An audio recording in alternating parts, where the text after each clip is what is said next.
Welcome back students. Welcome back students. चलिए break से आ जाइए आप लोग वापस।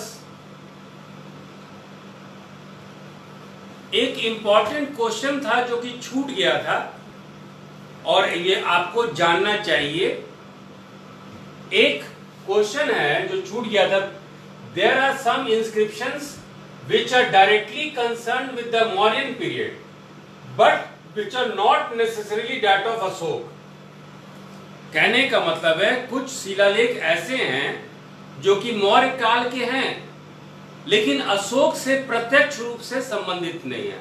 दे are not directly related to Ashoka. तो संकीसा पिलर, मानसेरा, सहबाजगढ़ी और तक्षशिला। अब देखिए कि ये अशोक से संबंधित है, ये भी अशोक से संबंधित है और सहबाजगढ़ी भी अशोक से संबंधित है। करेक्ट आंसर है आपका डी। करेक्ट आंसर है आपका डी। इसके बारे में एक दो पॉइंट है वो हम बताना चाहेंगे। हिंदी में पहले देख लीजिए। कुछ शिलालेख हैं जो मौर्य काल से सीधे संबंधित हैं लेकिन अशोक से नहीं है। निम्नलिखित में कौन इस श्रेणी से संबंधित है? संकीसा स्तंभ, मानसेरा, सहबाजगढ़ी या तक्षशिला। सही आंसर है आपका तक्षशिला। और ये अरामैक जो है में लिखी गई है। अरामैक इंस्क्रिप्शन है और ये जो लिखा गया है तक्षशिला के एक उच्च अधिकारी थे जिनका नाम था रोम डोट, जिसका नाम था रोम डोट। उनके लिए ये शिलालेख समर्पित था। हालांकि रोम डोट एक अधिकारी थे, कुछ अधिकारी थे और उस समय तक्षशिला के गवर्नर वाइसरॉय अशोक थे। तो इस बात को याद रखिएगा। It is an important point. अब चलिए हम लोग थोड़ा सा इतिहास से अपना जायका हटाते हैं और जरा डिफेंस पे यानी कि कुछ करंट अफेयर्स पे भी देख लेते हैं। अब थोड़ा सा करंट अफेयर्स यानी कि डिफेंस पे भी हम लोग कुछ क्वेश्चन देखते हैं। हाल ही में डीआरडीओ ने भारतीय सेना को चीन सीमा पे निगरानी हेतु स्वयं द्वारा विकसित ड्रोन उपलब्ध कराया है और इसका नाम क्या है? What is the name of the light surveillance quadcopter? Quadcopter का मतलब होता है हेलीकॉप्टर जैसा। Unmanned aerial vehicle developed for the Indian army by DRDO. ये इंग्लिश मीडियम के स्टूडेंट्स, ये क्वेश्चन समझ में आया? इंग्लिश मीडियम के स्टूडेंट्स, आपको ये क्वेश्चन समझ में आया? इंग्लिश मीडियम के बच्चे, क्वेश्चन समझ में आया कि एक डीआरडीओ जो है एक ड्रोन विकसित की है और इस ड्रोन का नाम क्या है? तो सही आंसर है बी, भारत। और ये ड्रोन की खासियत क्या है आपके क्वेश्चन में दिया गया है? Unmanned aerial vehicle. मतलब जो है इस पे किसी तरह के कोई इसमें इंसान नहीं है और ये क्वाड्रोकॉप्टर है, माने हेलीकॉप्टर जैसा है। तो चलिए हम लोग इसके बारे में थोड़ा सा जानकारी हासिल करते हैं। तो ये है ड्रोन। ये जो आप फोटो देख रहे हैं ये है भारत ड्रोन जो कि चाइना इंडिया बॉर्डर पे इसको तैनात किया गया है। तो ये भारत ड्रोन है। It is indigenously developed by DRDO, defence research and development organisation. ये देखिए ये है ड्रोन। ये ड्रोन को माइक्रो पिक्चर है। ये आपको ड्रोन दिखाई देगा जिसमें कैमरा है, पंख है, सब कुछ है। It is like a helicopter, इसीलिए इसको क्वाड्रोकॉप्टर बोला गया है। ये हेलीकॉप्टर जैसा दिख रहा है इसीलिए इसको क्वाड्रोकॉप्टर बोला गया है। ठीक है। ये अनमैन्ड एरियल व्हीकल है, मतलब इसमें किसी तरह के मानव इंसान इस पे नहीं रहेंगे। ठीक है। और यह भारतीय सेना के लिए डीआरडीओ द्वारा विकसित किया गया है। यह भारतीय सेना द्वारा विकसित किया गया है। ठीक है, ये भारतीय सेना को जुलाई 2020 में उपलब्ध कराया गया है। ये ड्रोन को भारतीय सेना को जुलाई 2020 में दे दिया गया है। अब देखिए इसकी तैनाती कहां रहेगी। ये है जम्मू, ये है आपके जो है union territory of Jammu and Kashmir और लद्दाख का मैप। ये जो पोर्शन देख रहे हैं, ये जो पोर्शन देख रहे हैं, ये चीज, ये है आपका line of actual control. Line of actual control, ये है आपका लाइन ऑफ एक्चुअल कंट्रोल, जिसको कि आप पूर्वी लद्दाख या ईस्ट लद्दाख कह सकते हैं, जिसको आप पूर्वी लद्दाख या ईस्ट लद्दाख कह सकते हैं। ये ड्रोन की तैनाती इसी पूर्वी लद्दाख में या लाइन ऑफ एक्चुअल कंट्रोल पे जितना भी पहाड़ी है, बर्फ है, सब पे निगरानी के लिए ये ड्रोन को रखा गया है। राइट, तो वास्तविक नियंत्रण रेखा पे, लाइन ऑफ एक्चुअल कंट्रोल पे इस ड्रोन को रखा गया है। लाइन ऑफ एक्चुअल कंट्रोल पे, वास्तविक नियंत्रण रेखा पे इस ड्रोन की तैनाती की गई है। अब देखिए ये ड्रोन विकसित कहां किया गया है, तो डीआरडीओ का लैब है चंडीगढ़ में। तो डीआरडीओ का जो प्रयोगशाला है चंडीगढ़ में, उस पे इसको विकसित किया है, नंबर 1। नंबर 2 पॉइंट क्या है कि ये इसमें आर्टिफिशियल इंटेलिजेंस है, इसमें आर्टिफिशियल इंटेलिजेंस है, इंटेलिजेंस है, जिसको कि आप कृत्रिम बुद्धिमत्ता कहते हैं, जिसको कि आप कृत्रिम बुद्धिमत्ता कहते हैं। इसके ये आर्टिफिशियल इंटेलिजेंस से लैश है, this is equipped with artificial intelligence. इसमें अपनी इसकी कृत्रिम बुद्धिमत्ता है। इससे क्या फायदा होगा, इससे फायदा ये होगा कि चीन की सेना को ये आराम से पहचान जाएगी। इसका फायदा ये है कि भारतीय सेना और चीन सेना को अलग करने में ये सक्षम है। इसके पास इतना इंटेलिजेंस होगा, इसके पास इतनी बुद्धिमत्ता होगी कि दोनों सेना को ये अलग अलग कर सकती है। अब देखिए इस स्लाइड को देखिए, इस पोर्शन को देखिए, इस पोर्शन को देखिए, यहां पे कैमरा फिट है और इसको हम लोग नाइट विजन कैमरा कहते हैं। तो इसमें नाइट विजन कैमरा है, माने रात के समय भी ये निगरानी रख सकता है। तो इसमें नाइट विजन कैमरा लगा हुआ है और नाइट विजन कैमरा के द्वारा ये रात में भी निगरानी कर सकता है। अच्छा, अब इसका बॉडी डिजाइन देखिए। इसका बॉडी डिजाइन को हम लोग यूनी बॉडी डिजाइन कहते हैं, यूनी बॉडी डिजाइन कहते हैं। इसको हम लोग यूनी बॉडी डिजाइन कहते हैं। यूनी बॉडी डिजाइन से फायदा क्या है, यूनी बॉडी डिजाइन से फायदा ये है कि दुश्मन देश के रडार इस ड्रोन को नहीं पकड़ पाएंगे। इस ड्रोन की गतिविधि को, इस ड्रोन की निगरानी को दुश्मन देश नहीं पकड़ पाएंगे, उसके रडार में नहीं आ पाएगा, क्योंकि यूनी बॉडी डिजाइन और एडवांस रिलीज टेक्नोलॉजी है इसमें। ठीक है, question, is it clear students? ये क्वेश्चन क्लियर हो गया स्टूडेंट? तो चलिए will go to the next question.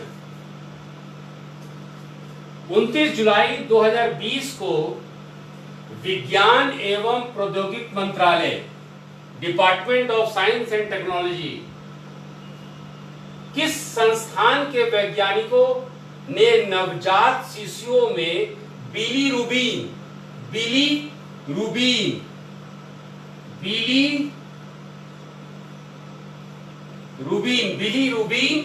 स्तर को गैर संक्रामक स्क्रीनिंग के लिए गैर संपर्क और दर्द रहित उपकरण विकसित किया। ये क्वेश्चन समझ में आया हिंदी मीडियम के स्टूडेंट्स? ये क्वेश्चन समझ में आया हिंदी मीडियम के स्टूडेंट्स? ये क्वेश्चन समझ में आया? छोटे छोटे बच्चों में बिलीरुबिन स्तर को जांचने के लिए कौन सा संस्थान नया टेक्नोलॉजी लाया है? ये क्वेश्चन का मतलब यही है। Which of the following institutions has come up with nanoparticles for treating elevated bilirubin levels? Elevated bilirubin levels।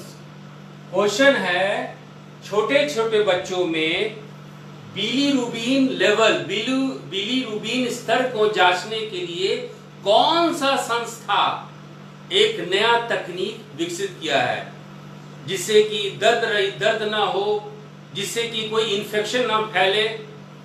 तो इस पे ये क्वेश्चन है कि कौन सा संस्था है वो। तो ऑप्शन आपका पहला है इंडियन साइंस इंस्टीट्यूट बैंगलोर, भारतीय विज्ञान संस्थान बैंगलोर। दूसरा है नैनो विज्ञान एवं प्रौद्योगिकी संस्थान Mohali, Institute of Nano Science and Technology Mohali. तीसरा है SN Bose national centre for basic Sciences, SN Bose national centre for basic Sciences Kolkata. और चौथा है आईआईटी दिल्ली। सही ऑप्शन है आपका C, SN Bose national centre for basic Sciences Kolkata, SN Bose national centre for basic Sciences Calcutta.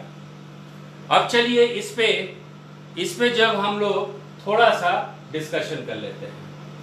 ये आपका बिलीरुबिन है क्या? What is bilirubin? The first question is what is bilirubin. तो बिलीरुबिन एक द्रव है, बिलीरुबिन एक लिक्विड है, बिलीरुबिन एक द्रव है। और ये द्रव जो है इसका रंग क्या है? इसका रंग है भूरा और पीला के बीच में। इसका रंग है ब्राउन टू येलो, इसका रंग है ब्राउन टू येलो। तो व्हाट इज बिलीरुबिन? ये आपका साइंस एंड टेक्नोलॉजी का क्वेश्चन है, बायोलॉजी प्लस टेक्नोलॉजी का क्वेश्चन है। तो व्हाट इज बिलीरुबिन? बिलीरुबिन क्या है ना? बिलीरुबिन क्या है?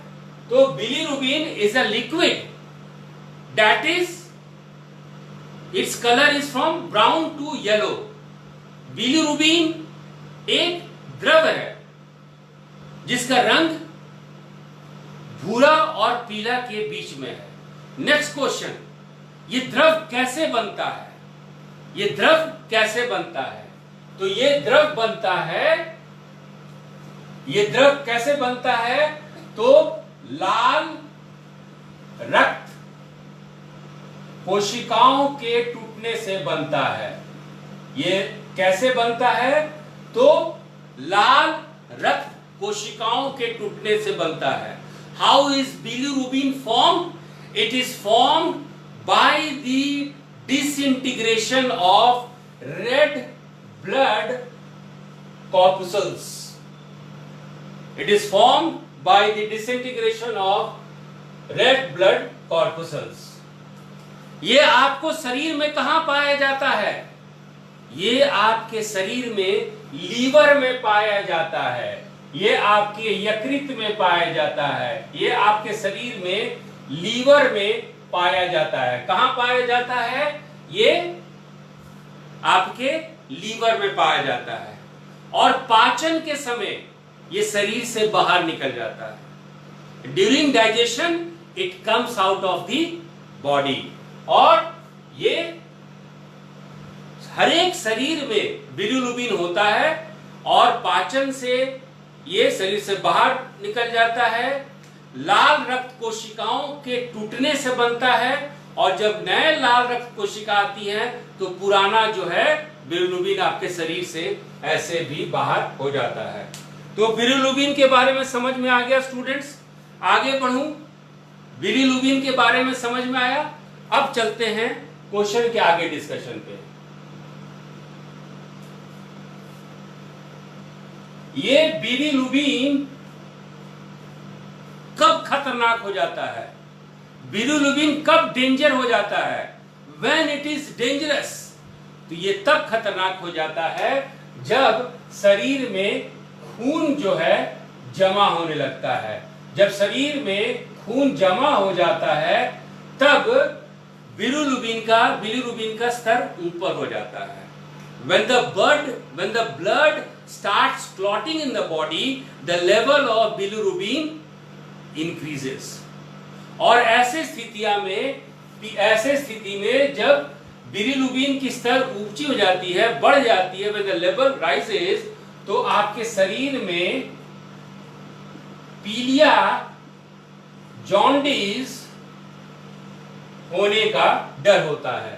तो शरीर जब एक खून जमा होने लगता है तो बिलीरुबिन की स्तर बढ़ जाती है और ऐसे स्थिति में पीलिया या जॉन्डिस होने का डर बढ़ जाता है।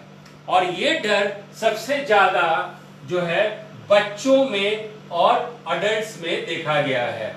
वेस्ट में बच्चों में और वेस्ट में ये देखा गया है। सबसे ज्यादा खतरा बच्चों के लिए और वेस्ट के लिए, अडल्ट्स के लिए हो जाता है।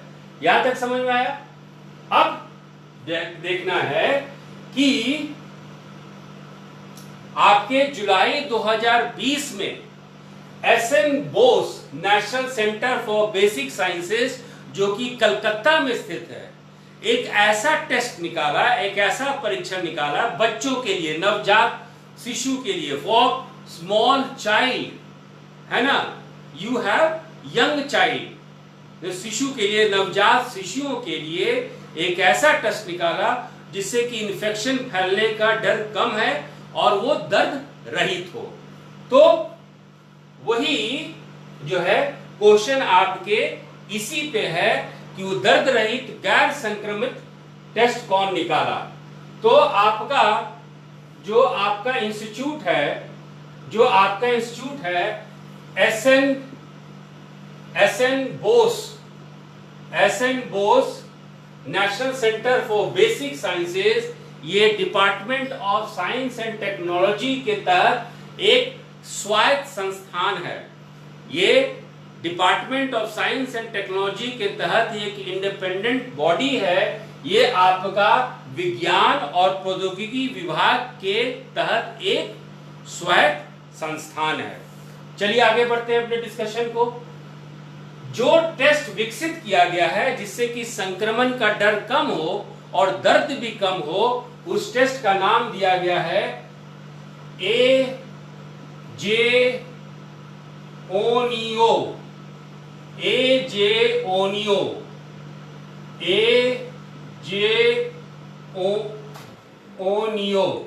दिखाई दे रहा है स्टूडेंट्स? एजोओनियो दिखाई दे रहा है स्टूडेंट्स? ये दिखाई दे रहा है स्टूडेंट्स, एजोओनियो। इस टेस्ट का नाम है एजोओनियो।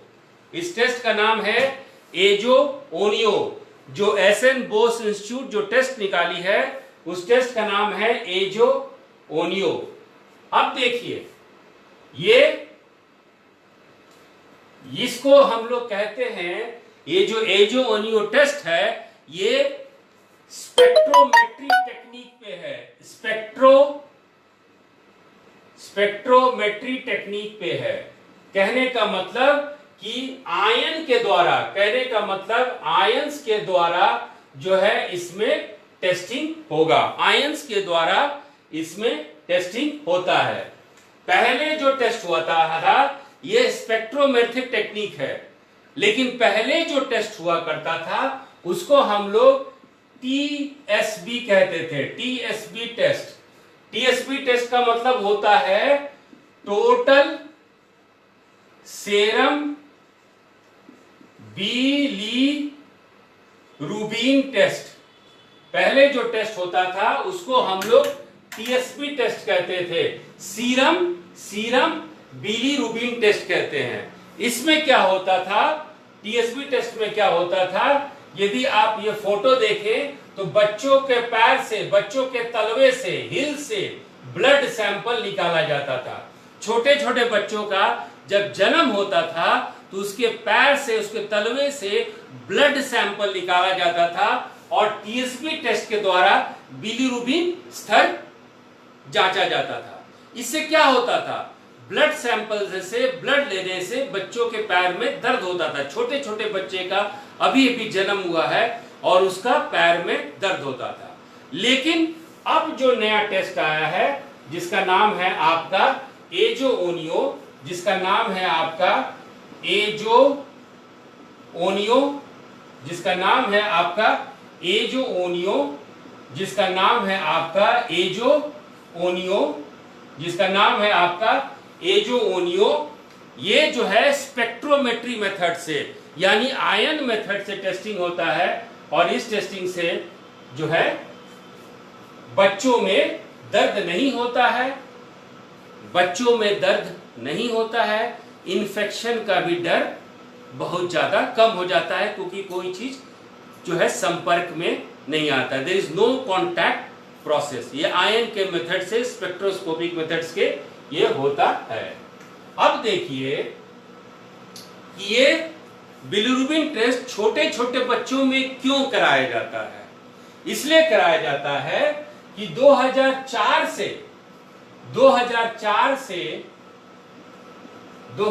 से from the year 2004 there is a law, एक कानून बना है अंतरराष्ट्रीय स्तर पे। 2004 से एक कानून बना है और ये कानून बनाया है American academy of paediatrics, American academy of paediatrics, American academy of paediatrics के द्वारा ये कानून बनाया गया है कि हर एक छोटे बच्चों का बिलिरुबिन टेस्ट होगा। ये टेस्ट क्यों होगा? वो इसलिए क्योंकि एक बीमारी होता है छोटे बच्चे में जिसको कि हम लोग किरनीकेटस कहते हैं, जिसको कि हम लोग किरनीकेटस कहते हैं। इसमें मस्तिष्क में क्षति हो जाती है, इसमें मस्तिष्क में क्षति हो जाती है, कुछ मेंटल डिसऑर्डर हो जाता है जिसको कि हम लोग किरनीकेटस कहते हैं।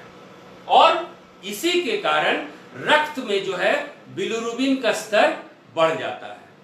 तो इसी बिलिरुबिन का स्तर बढ़ने के कारण जो एक मेंटल डिसऑर्डर छोटे छोटे बच्चों में मस्तिष्क क्षति हो जाती है जिसको कि हम लोग किरनीकेटस के नाम देते हैं। तो किरनीकेटस को जांचने के लिए बिलिरुबिन टेस्ट किया जाता है। तो यही है स्टूडेंट्स, इसीलिए इसको हम लोग हर एक पहलू में पढ़े। बिलिरुबिन होता क्या है, ये टेस्ट क्यों जरूरी है, पारंपरिक मेथड क्या था, नया टेस्ट का नाम क्या है, नया टेस्ट का फायदा क्या है, किस कानून के तहत छोटे छोटे बच्चों का टेस्ट करना है, ये सारा क्वेश्चन का आंसर हम लोग कर दिए। मींस एक क्वेश्चन में हम लोग देखें 10 क्वेश्चन आपका ये निकल चुका। So this is known as knowledge, this is as for my nomenclature. मेरे सोच से इसका नाम नॉलेज हंट इसलिए दिया गया है कि एक फैक्ट्स, एक कॉन्सेप्ट आपके पास रहे और उस कॉन्सेप्ट और फैक्ट्स के कारण आप बहुत सारे क्वेश्चन का हल कर सकें।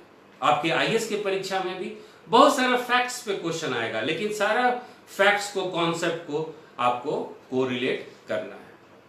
तो आज के लिए स्टूडेंट्स हम लोग यही डिस्कशन को यहीं रखते हैं। शाम को 7 बजे अपने मेंस की तैयारी करते हैं, ठीक है। तो ये पीटी टेस्ट सीरीज है जो कि आपको 4 अक्टूबर में मदद देगा।